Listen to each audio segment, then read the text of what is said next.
the rest of the way, and it doesn't really qualify as musr per se, but yeah. Okay, fine. So tonight's daf, we'll continue with the Zibayris a little bit, and then that's on Amud Aleph, and then on Amud Beis we're done with the sugya of Meitiv. We have a Geshmak sugya at the top of Amud Beis about how much money you're supposed to spend on a mitzvah.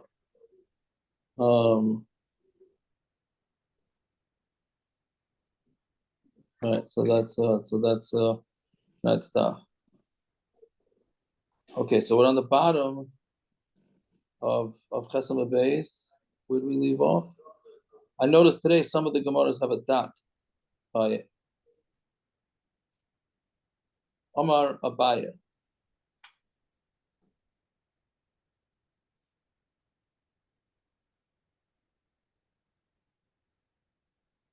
Right, that's what we got up to. Omar, yeah.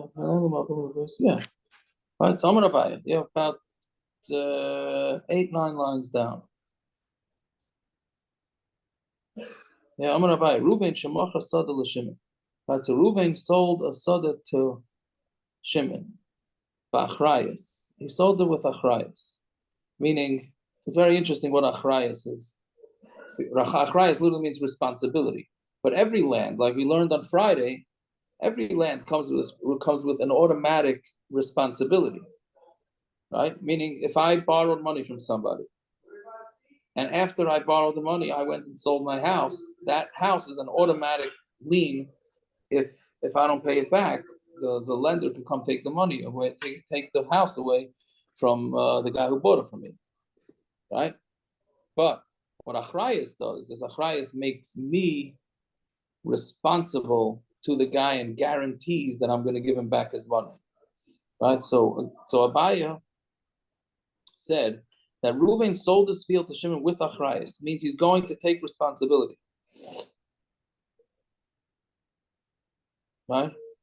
But also Baal Chayv to Reuven, and of course Reuven's Baal Chayv, meaning the lender to Reuven came v'taraf Shimon, and he taraf literally means he tore it away from Shimon, right?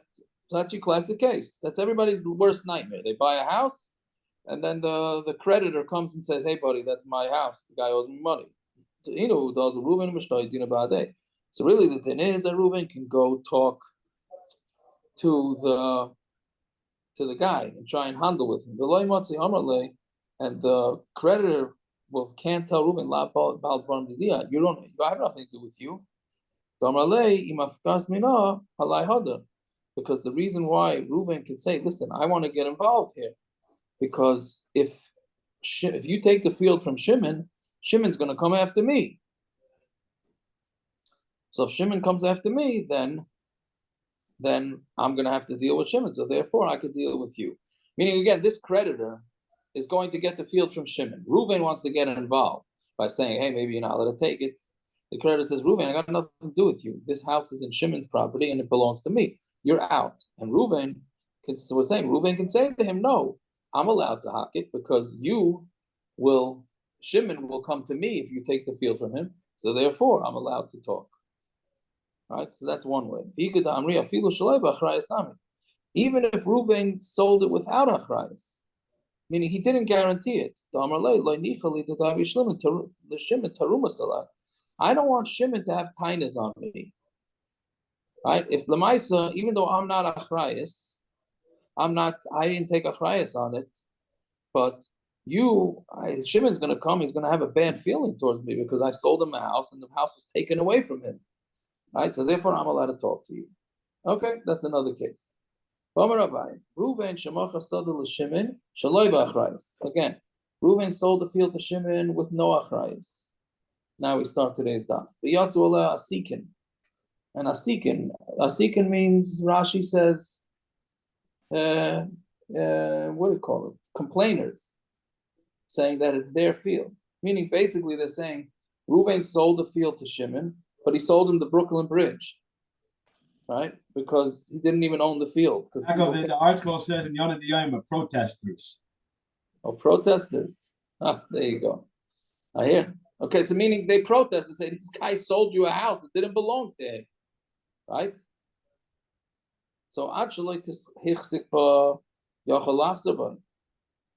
he's mafsik in it, he's allowed to change his mind. Meaning he could say, "Oh boy, there's got all these people complaining and protesting about this field, so I'm out." But once he made a chazak on it, he's not allowed to go back, right? Meaning, and he has to pay for it. My time with Amalei, chayset the kitri, savas the kavalas. You bought a chayset the kitri means a bag of hot air. You bought a bag. How you making chazak on it? How is it happening? Well, the Gemara is going to say in a second. Chayset the one second. Chayset the kitri, savas the kavalas. You bought a bag of hot air, and you bought it. You got suckered, right? I wonder if that's where it comes from that he's full of hot air. Right? So me'emes have chazaka. So when is what's a considered chazaka? If he dies on mitzri, when he walks along the borders, right? The dafka shalei v'achrayis. But that's only if it was bought without achrayis. Al v'achrayis, like, but with achrayis, it doesn't. It's not negeya, and he's allowed to back out at any time, even after he makes the chazaka, because the guy sold it to him with achrayis, and now when people start complaining that it's their field. So, okay, it says, I'm out. And even with achrayas,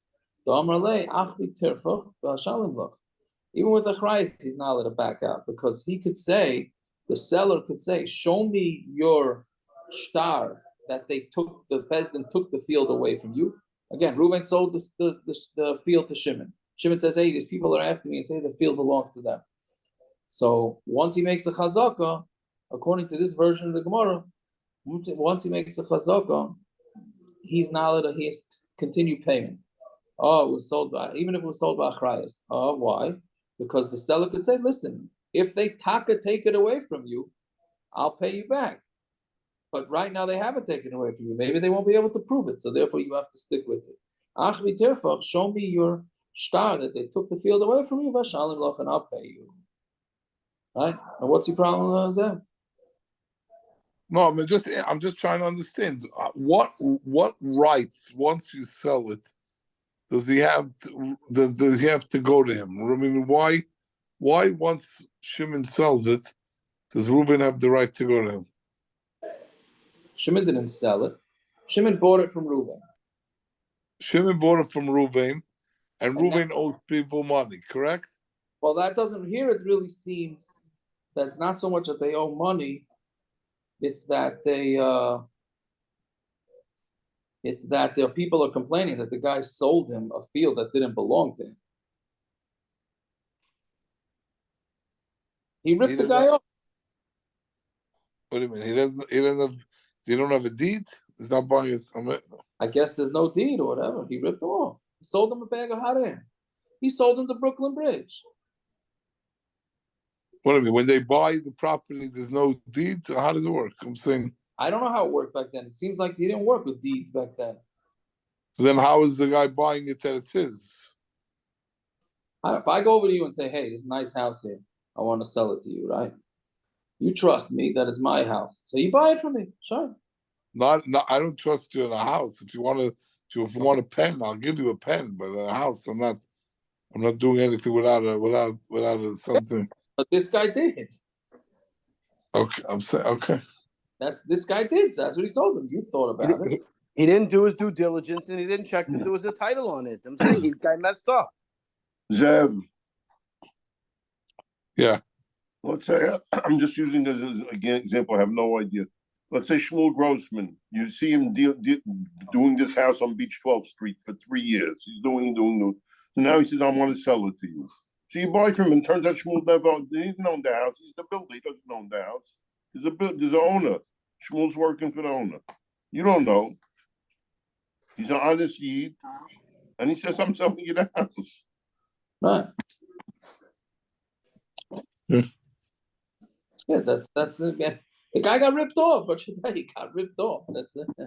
What are you going to do? I did this once. I once said it over. I scalped tickets to a Rangers Islanders game. The guy sold me, gave me an envelope. I felt the tickets in there. I said, "Oh, he sold me the tickets. I didn't have a Havamina to open the ticket. It was ticket stubs for a circus. I was stupid. What should I tell you? I was stupid." Right. Okay. Did you go to the circus? No, it was a stub for an old circus.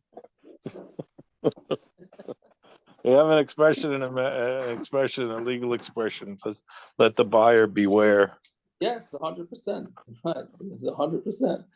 Anyways, Rav Huna. Okay, now back to the original sugya of a blot and 2 blot ago. 2 blot ago. Remember, we had a stira. Whether you have to pay meitav, you have to pay the best, or you could pay even what do you call it, subin. Even if you could pay brand. So we had a stira. So Rav Huna Amar, what the pshat is oy kesef, oy meitav. Right? Either you pay kesef or you pay meitav. Right? Those are your 2 options. So Gemara asks, it says you can give shava kesef even if it's brand. So what are you saying, that it's either kesef or meitav of a field?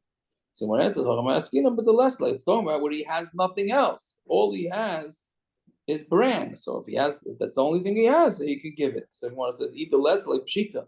If that's all he has, it's pashut that's what he gives. What's your chiddush?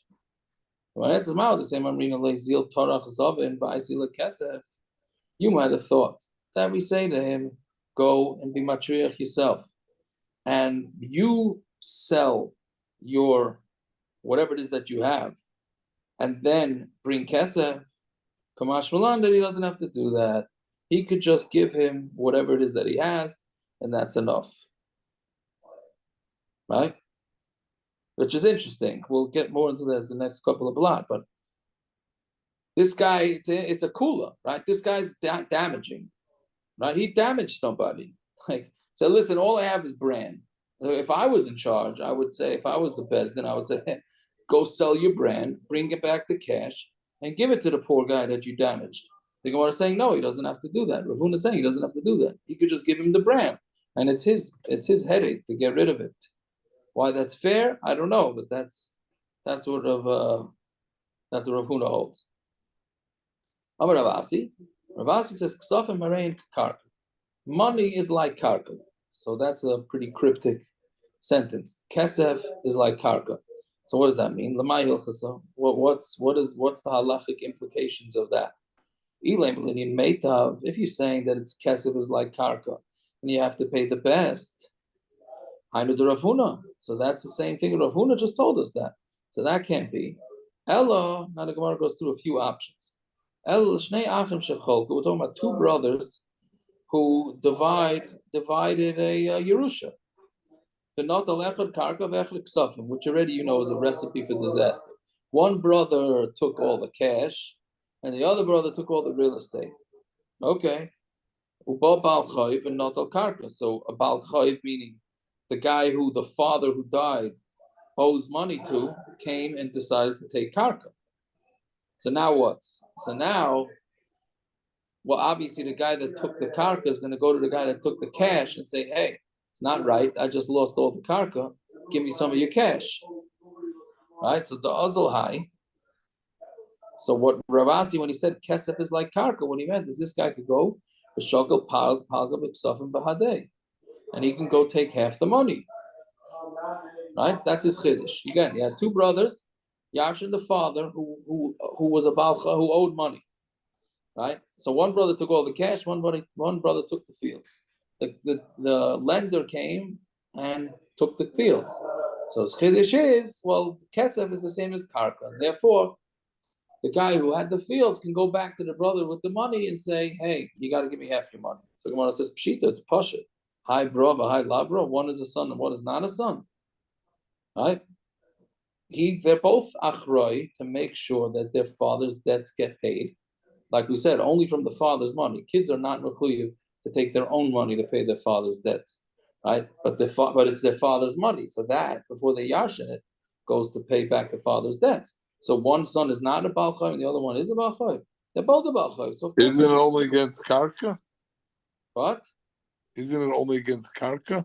Right. So the guy comes and takes the karka, but now the guy that took the money has to share his money with the karka. On what basis? It belongs to the son. No. What? Belongs to the son now, doesn't it? It belongs to. Once it's in the son's rishus, it belongs to him, no? No, that's that. No, it doesn't. It doesn't. It was in each other's rishus, but it's saying the other son, right, to take his father's things also. It's not his father's anymore. Well, it's part of the Yerusha, right? So whether Yerush Kalekech Tami or not, the division, the original splitting up was betos. To go back to that point, the field was never to be split up. So now all there is ksafim. So now they're doing the original splitting up again.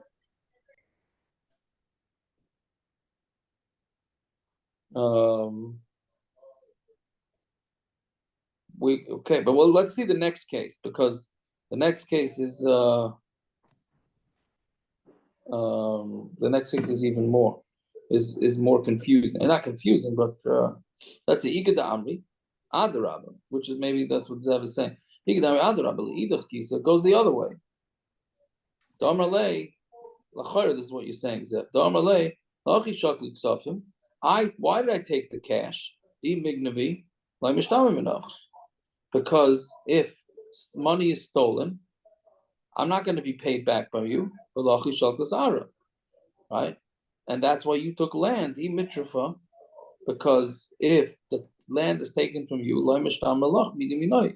you're not going to get money back from me, right? Meaning each one is saying you took cash because you knew the risks and rewards that were involved with cash, and the other brother took money. Took fields because he knew the risks and the rewards with fields, right? So that's So that's the other way of looking at it. Fine. Ella. So either way, it can't be. Ella that couldn't be the case of Kesef is like Karka. What must it be? Ella l'shnei achim shecholku. Must be talking about two brothers who split a Yerusha. Uba bal choy b'notel chelko shel echamen. And the Baal Chayv came and took one of them's chelik. Now here they both took karka. The first case was one took the money, one took the land. This case is they both took land, and the Baal Chayv only collected from one of them. He didn't collect from both. Right? So what we're saying that the other brother can give back either karka, or he could pay, give him cash. Right? He could do one or the other. And that's what Rav Asi meant when he said kesef is like karka. Meaning they don't necessarily have to split the karka. One brother could also reimburse the other brother with cash. So when I asked, Rav Asi already said this. The Itmar ha'achim shecholku, you have brothers that split up a Yerusha, Baal Chayv and Notel Chalko Shel and came along the Baal Chayv and took one of their chelas, their portions. Rav Amar Batla Machloikis. The Machloikis is Batla. Here it doesn't mean Machloikis. It means the split. Meaning, since one of them lost the land, we erase the original splitting, and everybody has to re-divide. Right? That's Rav's sheet. Shmuel Amar Viter. He gave in. He gave up. Right? Ravasi Amar Noitu Ravia Bekarka Ravia Mas. Ravasi somewhere in the middle. Said you take a quarter of the karka and you take a quarter of the karka, or it's interesting here the vid doesn't mean and, it means or. Rashi brings precedence for this, right? He either take a quarter of karka or a quarter of land of money. Meaning, according to Ravasi, he's not sure if you should do a full split or not. Right. So, anyways, you have three shittas here. So you see that Ravasi holds that karka is like money. So Ravasi already taught this. Right? Again, we're going off, Ravasi said this din, that kesef is like karka. Right? So we're trying to figure out what the case is. So if it's this case, that brothers split up a Yerusha, and then one can reimburse the other with cash or money, it's the same case, right? It's the same case. So what's the chiddush?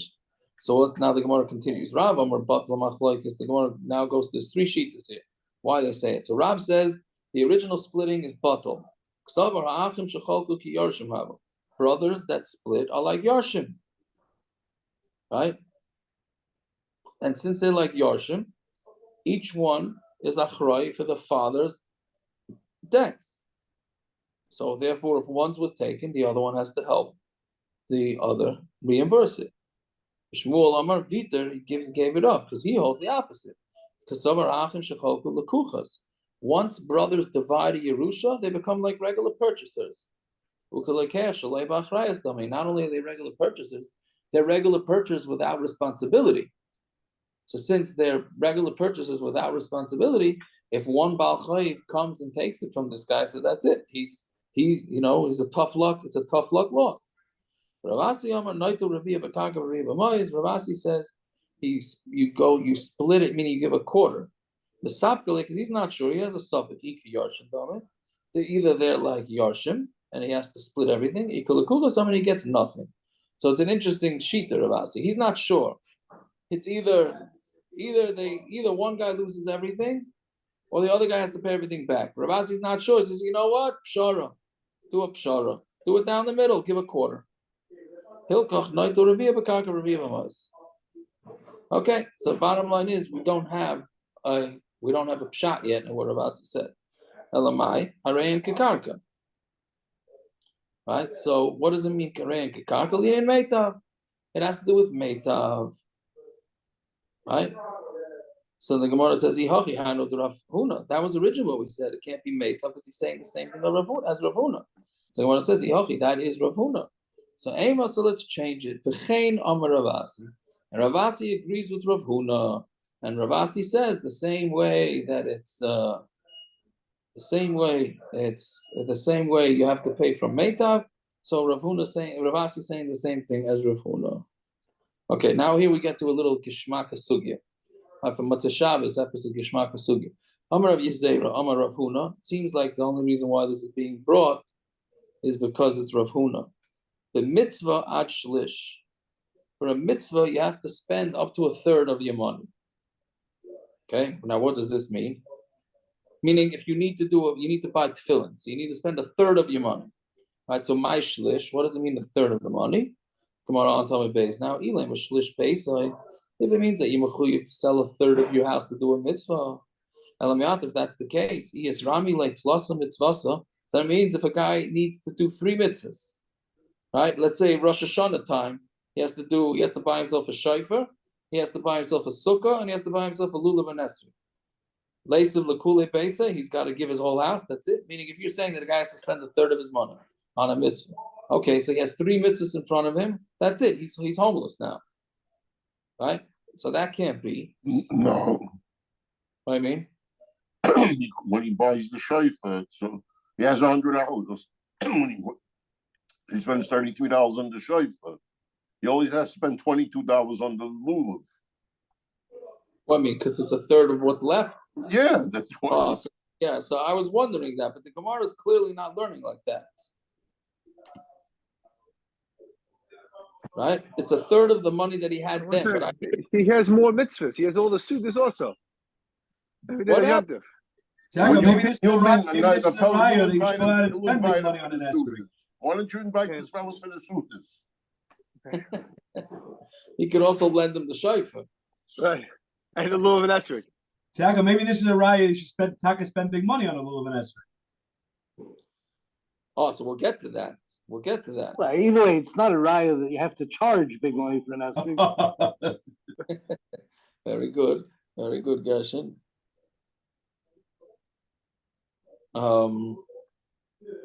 Yeah, so the Gemara here, Rabban's tiny saying you only pay a third of at the end, a third of what's left, right? It's mashma from this that Yisrami is the chiyuv. When the chiyuv comes, that's when the chiyuv of shlish comes. So what are you saying? Now When does I know a chiyuv come? I have What do you have? so now that I have give me an example of a chiyuv from mitzvah. Oh, I think I hear. Meaning 3 mitzvahs came at the same time, Rabban. Not like Where- my. So please give me an example so I can understand it. Rabbi, I think that's why the Gemara doesn't give an example. I'm not sure there is one. It's No. theoretical. If you were to have a chiyuv of 3 mitzvahs at the same exact time, One then there second. would be a chiyuv. That's the Gemara's Let's kasha. make one up. Let's make one up. No, a guy comes. You're about to buy lulav and esrog. That's mitzvah number 1. A guy comes over to you and says, Naftali Liner comes over and he says, I got no money for lulav and esrog. You got to help me. Okay, that's mitzvah number 2. And then mitzvah number 3 is that you have to buy candy for your kids. Go stay away from the Suda part. Well, Yaakov, Naftali, have I'll an- tell him to Yaakov, sell have an his easier clothes. one. Have an easier Listen, one. I never cloth. spent a penny. I never spent a penny on shofar. I'm yet to the mitzvah every year. Yaakov, have an easier one. Because Shabbos somebody- That Hanukkah. wasn't part of the example, Naftali. Somebody else is spending it for you. No, Yaakov, Right. an easier case is Shabbos Hanukkah. You have Neres Hanukkah, Neres Shabbos, and Shabbos itself. Okay, very in good. a few weeks. Yeah. You got it. Well, there, no. It's not Well, the right today. There's not the right. No, fakert. There, Aaron's question, not a question. There, you taka have to take the shirt off your back. Persuminisi, you mean? Yeah, for pursuing you taka have to take the shirt off your back. It's not a kasha. What about Kneres Shabbos? That's the age-old kasha, right? Which comes first, Neres Shabbos or Neres Hanukkah, right? Neres Shabbos, you don't have to take the shirt off your back, but Neres Shabbos comes before Ner Hanukkah, right? So then Ner Hanukkah, you do take the shirt off your back. So it comes out that you have to take your shirt off your back for Neres Shabbos, right? We're out of idiocy, Boris. Okay, don't bring back the Tsar. Anyway, so this is our little recess of a Gishmak Gemara here in the middle. Don't ruin it with fish bites. No, chas v'shalom. Anyways, so it can't be that that's how it is. Elo Amar of Zeira. This is where you get into the esrog sugya, because this is where in Shulchan Aruch it's discussed. And Hilchas Lulav and Esrog is where these halachas are. Behidr mitzvah had shlish b'mitzvah. With hidr mitzvah, you're mechuyev to spend a third of what you would spend on the mitzvah. Right? Rashi says if you have 2 sifrei Torah to buy, and one is nicer than the other, you add a third on to what you would spend. Let's say your budget for your Sefer Torah was $10,000, but then the guy shows you another Sefer Torah that's worth $20,000. You're not mechuyev to spend because that's 100% upgrade. Up until 13,300, whatever, be'erech, you'd be mechuyev als hidr mitzvah to upgrade. That's what. I'm sorry, so this answers your question on the Dasim every year. We always discuss the Dasim. We go when Williamsburg are $20, and then there's the one guy that has nicer ones. I think for $60. And we always go, should we get it? We shouldn't get it. We should make the judgment, go around and see, and then go. Is it 1/3 more or not? And we should or shouldn't get it. Correct. That's exactly it. The same thing with the esrog, right? You negotiate with him and say we're willing to pay a third more, but not more, and see what he says. You could try that. No, nobody's. Oh, by the way, the Arizal says you're not supposed to negotiate for mitzvahs, right? You're not supposed to negotiate. Right? I think we discussed that, or maybe in the morning chabur we discussed that. What does that mean? I can't negotiate with the guy that charges me to put up the sukkah? That's not a mitzvah to put up a sukkah. That's laziness. I'm no offense. Right. That means on Simcha's cufflinks you can't negotiate. On your cufflinks you can negotiate. Right, yeah. Unless you get Jesse Bogle to come by and help you with your sukkah. Right? And I can't ask the guy throwing that dasa. It's Arizal says you're not supposed to negotiate for a mitzvah. So the Stipler has pshat in that, and he says that when it means not to negotiate, it means once you know the guy's like the normal price, don't try and get it down. But if it's handle right like business, which okay, I'm not going to say anything. We need schusim. I ain't going to say anything. But if it's the regular handle right of business, then it's allowed. Right?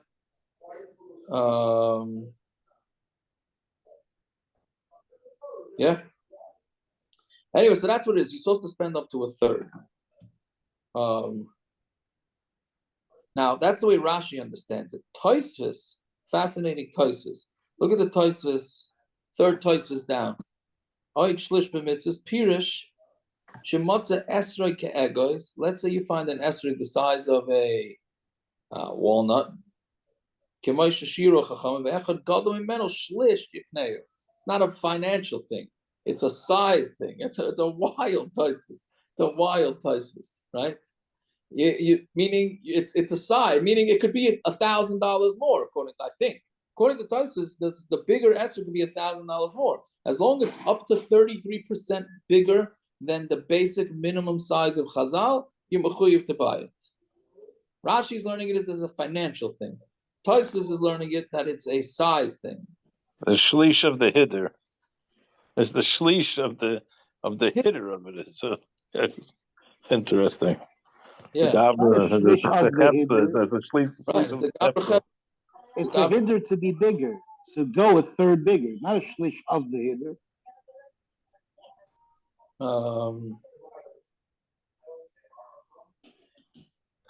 Yeah. Okay. Yeah. Why is it? So Yaakov, when I was selling this program years ago, I remember in Eichlers, I had a concession in Eichlers in Borough Park. So I had a beautiful esrog taka, but it was very, very small. So a fella took it to his Rav, and he came back. He said the Rav said he's not sure, he's not going to passel somebody's schayra, but he told the fella he shouldn't buy it. He should try to get a bigger one. But it was. Yeah. Yeah. Okay, I'm sure it was not. It was bigger than an ego. Whatever it was, that I don't remember. But that's what he said. He's not going to passel somebody's chayra. He can't say it's but he should get a different one.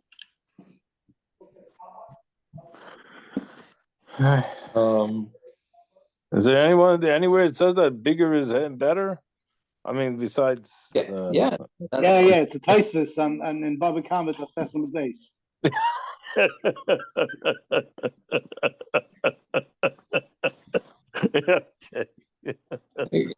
Yes, but the shaila is how big. The shaila is how big, right? That's the shaila. How big do you have to go? You have always those pictures of Chaim Kanievsky with these big esrogim, right? So that's yeah. But anyway, okay. So boy Ravashi, I think we have pictures of you in the biggest ring already. Oh, there you go. Of course. Yeah. Yeah, but So nobody's buying them, Naftali. So that's right. As long as you don't have me putting money into a cardboard box that says Cooper. All right. The Houthis aren't going to let them out anymore of Yemen. Yeah. Yeah. So boy Ravashi, shlish mi lagav or shlish mi lavar, right? Your classic. When it says a third, is it a third from inside or a third from outside? Meaning, is it the third from outside? Meaning it's really you split it into two, meaning 50, and then so it's really 50, right? It's really 50%, not 30. We keep saying 33%. That's shlish mi lagav, right? A third of what you're spending. Let's say you're spending 100, so we're saying that a third from the inside is 33, right? If it's a third on the, but if you say a third on the outside, that means the final price is supposed to be a third, which really ends up being 50%. Right? Is that clear? Meaning, if you're going to spend 100, so if you split it into three, that's shlish mi lagav. So that's 33, 33, and 33. If it's shlish mi lavar, then it's after you're done with the addition, then it's a third, which would mean 150, because you split 150 3 times. Right, so that's the Gemara. Shiloh, and what's Teiku? It's Teiku. Right? The Ma'aser Shulchan Aruch Paskins that we go Lakula. Right? B'marova Amri, Mishmei de Reb Zera, Ad Shlish Mishaloi. Here we go. This is a real up until a third of his own, meaning up to a third you have to spend your own money. Mikan ve'elech Mishal HaKadosh Baruch Hu. From after, if you spend more than a third, then it's coming from HaKadosh Baruch Hu. So what does this mean? Right? Rashi, the way Rashi understands it, if you add on the third to your mitzvah, then that's your own money. You're not going to get paid back for that, at least in this world.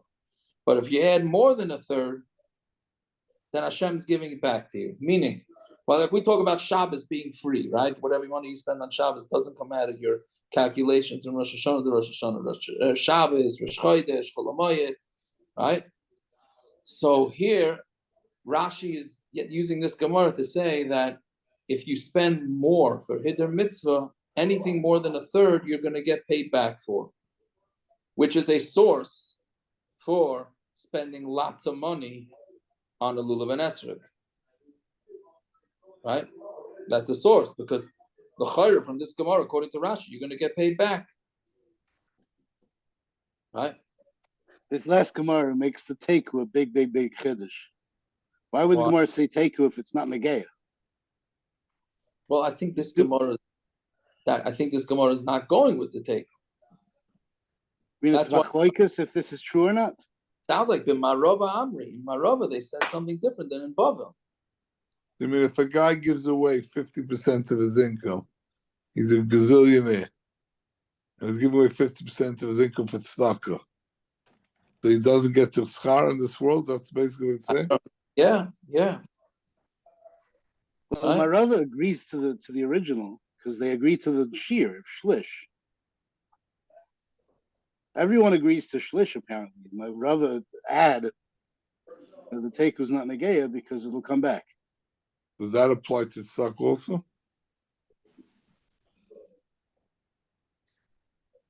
I don't know.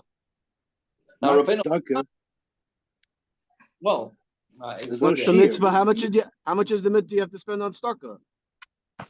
well, you're not supposed to spend really more than unless you're very wealthy. Somebody's very wealthy and spending 50% of his money on tzedakah. Wait, is that hiddur mitzvah ad shlish? This halacha is hiddur mitzvah ad shlish. More than that will come back. It's not talking about mitzvahs anymore. Talking about hiddur mitzvahs. There's no hiddur to give more tzedakah up to a third. Tzedakah is tzedakah, whatever it is.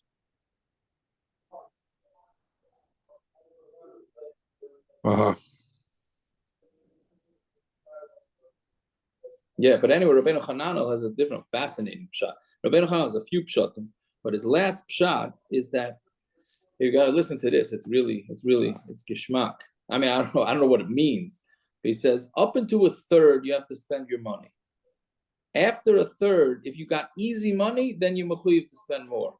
Meaning, if you won the lottery, then you're mechuyev to spend more than a third. Your regular hard-earned elbow grease earnings, that you're not allowed. That you have to spend. You spend only a third. But if you have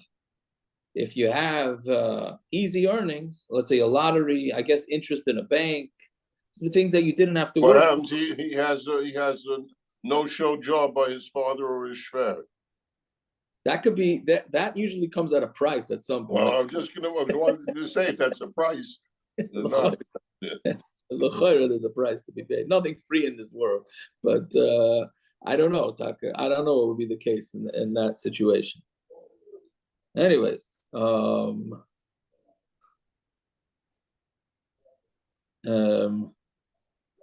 yeah. So anyway, so that's the sugi. We paskin lamaisi. You're supposed to spend an extra third in Shulchan Aruch.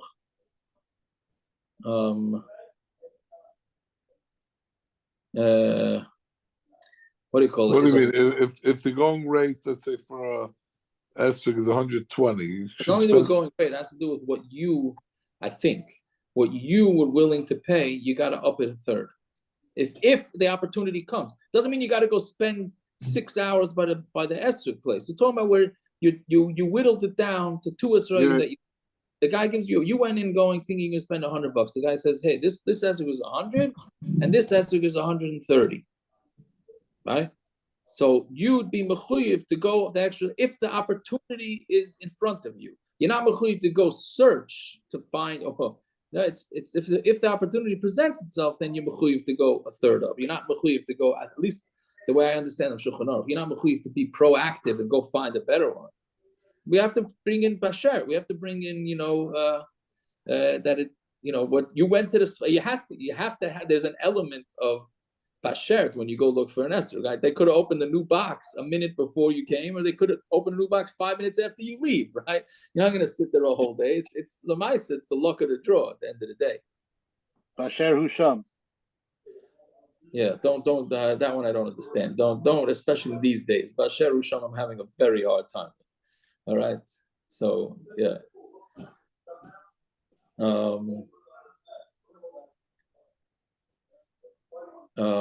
Yeah. So, anyways, this is all. What about lulav? You know, like how there's like dairy lulavim and the extra aleph hadassim, all the extras of not just Nesrib. Same thing, no? A third for each one for the whole entire thing. We need the whole package deal. Right, exactly. You know, so they charge a little extra for a nicer hadassah, and a little extra for a nicer lulav, and a little extra for Nesrib. Is it for one, for all three? I think is it each one? Right. It's each one, meaning, or you look at it as a package. I think each one.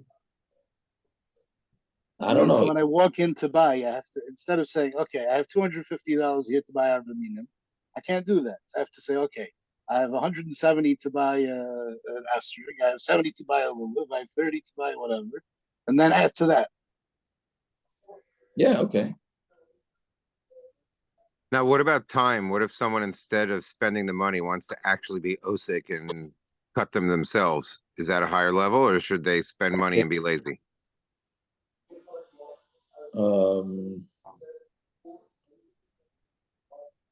I don't know. Spend money. Put you out of business, Jesse. Yeah. No, You're free business. Well, there's an interesting thing in the Shulchan Aruch. When you look at this is all for mitzvahs aseis. For mitzvahs lois aseis, you're mechuyev to spend every last penny and sell your house, even in order not to be over on the lois aseh. Hopefully, nobody should ever have that in the Sayan. But if you look at the Mishnah Brura there, and what was Simon Tov Reish Nun Vav, Mishnah Brura there says that the reason why you're not mechuyev to spend all your money to be Mekayim Mitzvah Saseh is because you're really not doing anything wrong if you're not Mekayim a Mitzvah Saseh. It's not a slap in the face to Rabbeinu Shalom. To be over on what the Rosh Hashanah told you not to do is a slap in his face. To not be Mekayim a Mitzvah Saseh, look at the Mishnah Brura, I think it's Sifkot and Yud. Very interesting Mishnah Brura. To not be Mekayim a Mitzvah Saseh is not a slap in the face. So go figure that.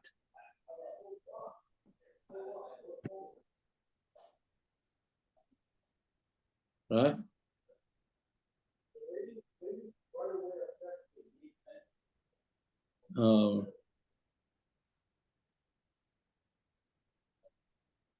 Fine. Okay, but that's sugya. Zok the Mishnah, yeah? That meant it's not so bad if I don't wear a jacket at davening? Very, very well. And certainly upstate New York, it's not so bad. All right. Okay, so that's the Mishnah. This is very interesting Mishnah because since when are Mishnayos in first person? Right? It's a good riddle, but it threw me off. I mean, not that it takes much to throw me off, right? But I'm looking at this Mishnah. What's going on over here? First of all, there's one other Taisus I forgot to do, Mishal HaKadosh Baruch Hu, which means Eichel Peres Ba'olam Hazeh V'Keren Kayemes L'Olam Haba. Right? That's what it means. That it's the next third is from HaKadosh Baruch Hu. Right?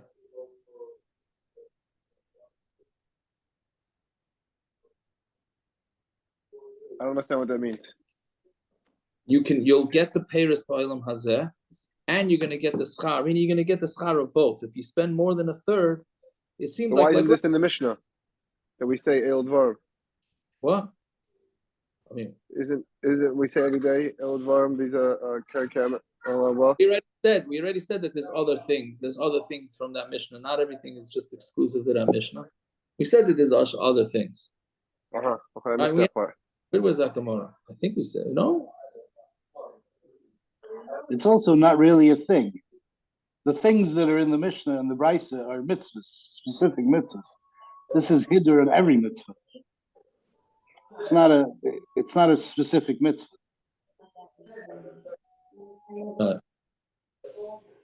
Yeah, okay, okay, let's go. It's getting a little late. Okay, so now this mission is in first person. I don't know why. I didn't really look around. I thought to look around on Shabbos, but why is this? I thought it was a play on the Gemara we had, and why is it chav not chayiv? So here the word is chav. It's not kol shechiyavti. It's kol shechavti. As in chayiv. Well, it's the same word. The same word. It's not. It's a different word. There, chav meant chayiv. Here it means as in chayiv. It's the Aramaic, not the chayiv. Right. Okay. Maybe. Anyway, so it says kol shechavti bishmirasai. If I'm chayiv to watch something, meaning it's my responsibility, right? When a person gets into a car, you're taking a responsibility that if damage is done with your car, then it's your responsibility, right? So kol shechavti b'mishmirasai hichsharti is nizkar. If I'm chayiv to watch it, then it's as if it's from the word kosher. I made it kosher to do damage. Meaning, if I didn't watch it and it damaged, I'm responsible. Hichsharti b'mitzvah nizkar. If I'm the one that caused it to do a little bit of damage, I'm chayiv to pay the damages. The same way somebody who did all the damage. Right? We're going to see in the Gemara what exactly this means. But meaning, if I'm only partially involved in the damage, I have to pay the whole damage, even though I can say I didn't do all the damage. Right? Meaning, if two cars smash into somebody's fence, right? So I say, well, why should I pay all the damage?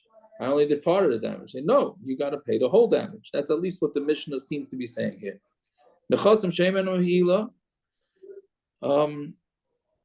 only chayiv to pay if you damage something that you wouldn't be over on meila. Meila is if you're nenes from hektish, right? So if you basically what the Mishnah is saying, if you damage hektish, we had this 2 days ago, you're not responsible, right? That's nechasim that don't have meila means that there's no, it's not hektish. Nechasim shein shel b'nei vris, b'nei vris. Right? Anytime the yud, right? We said this many times. Anytime a base follows a yud, it goes from a b to a v, right? Like bayre mine visomim, right? It's Motzei Shabbos. We're gonna say, right? The real way to say it, not that Klal Yisrael does it, but it's bayre mine visomim, not bayre mine bisomim. That's a mistake that almost 99% of Klal Yisrael makes that mistake. But it's the same thing here. It's not. The word is bris. When you put it together with a yud before, it becomes vris, right? Nechasim shein shel b'nei vris, nechasim hamiyuchadim, right? Nechasim has to be miyuchad, meaning it's not hefker. If you damage hefker, you're not responsible. Ubechol makom, and it has to be in any place, right? Chutz mi reshus hamiyuchadas lamazik, except if it's a reshus that's miyuchad to the mazik, right? Meaning, if a guy comes into my house and I damage him, I was like, well, who asked you to come into my house? Right? So then I'm not responsible. Or if it's a property that belongs to both, the nizik and the mazik. So then we have to see by the Gemara exactly what that means. Kishehizik, and then the last line, the same line as the first Mishnah. Kishehizik, chava mazik l'sham t'shlume nezek. When it damages, the mazik is mechuyev to pay the damages, b'mei tava aretz, with the best part of the land. So that's a repeat from the first Mishnah, right? Okay, we'll see in the Gemara all of that. So Torah Rabbanan. On the first line of the Mishnah, it says, Kol shechavti b'shmirasi chshati is nizka. Anything that I'm chayiv to watch, I'm causing damage if I'm the one that's making it kosher to damage, meaning I'm responsible. Ketzad, sharu bar shemasim l'cheir shaytu v'katan. Let's say a guy has a shar or a bar, and he gave it over to a cheir shaytu v'katan, who are considered not responsible. V'ziku. Chayiv l'shalim, you chayiv to pay, right? Why? Because you shouldn't have given over the shor and the bar to somebody who's irresponsible. Right? Even though you didn't do the damage, but since you gave it over to somebody who wasn't responsible, so you're responsible. Mashain came be'esh, but fire is different, right? Meaning, if he gives the fire over to a cheres, shaita, and katan, he's not responsible. What's a pshat? So, by my asking, what are we talking about here? Let's say he gave over the shor when it was tied up, and he gave it to the shaita katan, or the bar was covered over. Okay, so and then he's responsible. So what would be the parallel case? The kavasa, gabi, eish, gacheles. The equivalent with that would be you didn't hand over a fire, you handed over a coal, right? So why is here you responsible? Why here you're not responsible? Doesn't make sense, right? In all those cases, either you should both be responsible for the fire and the shor and the bar, or not be responsible for either one. Ella b'shor mutter ubar megula must be talking about a shor that's untied and a bar that's open. So in the kavasa gabi eish shall have it. So then the equivalent of that by a fire would be you gave an actual flame. So the masha ein came be'eish to potter. You're going to say in that case you give a fire to a cheres shayta cotton and you potter. How could that be? When are you not responsible for fire? When you give a cheres shayta cotton a coal, and somehow that coal gets lit up and it becomes a fire. But if you give a flame to a cheres shayta cotton, you're going to be chayav my time and bari azeka, because it's considered as a definite damage, right? So then what's the case? Bottom line is, what's the case where you're responsible for giving a cheres shayta cotton a shor and a bar, and you're not responsible for eish? What are the cases? So really, we say it's talking about where you gave them a shor that's tied up and a bar that's covered. And the equivalent would be you gave him a coal.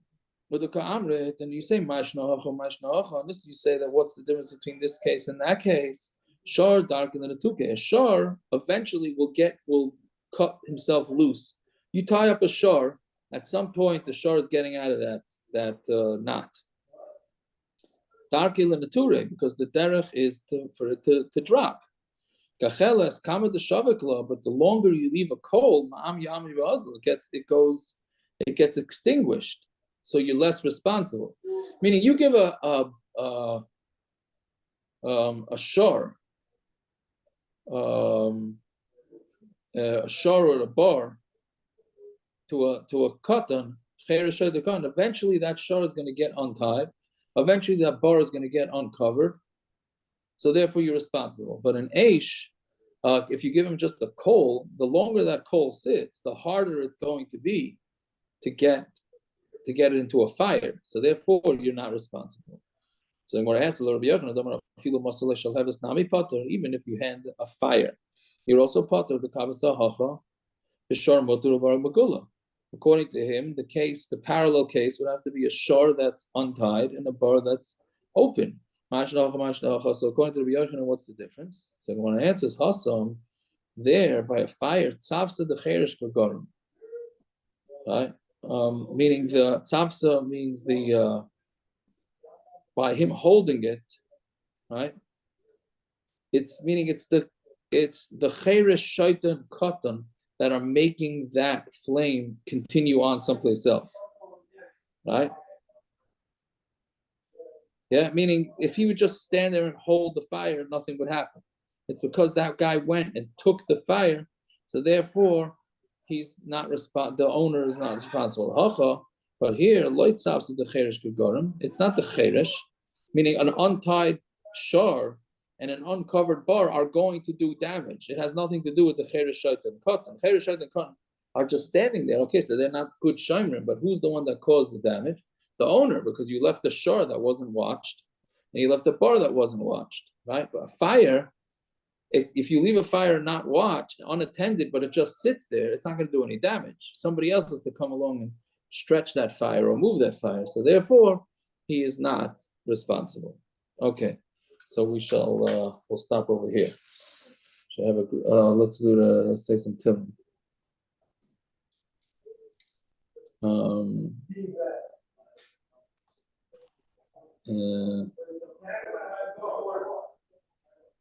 on, gotta find Pei Gimel. Yeah.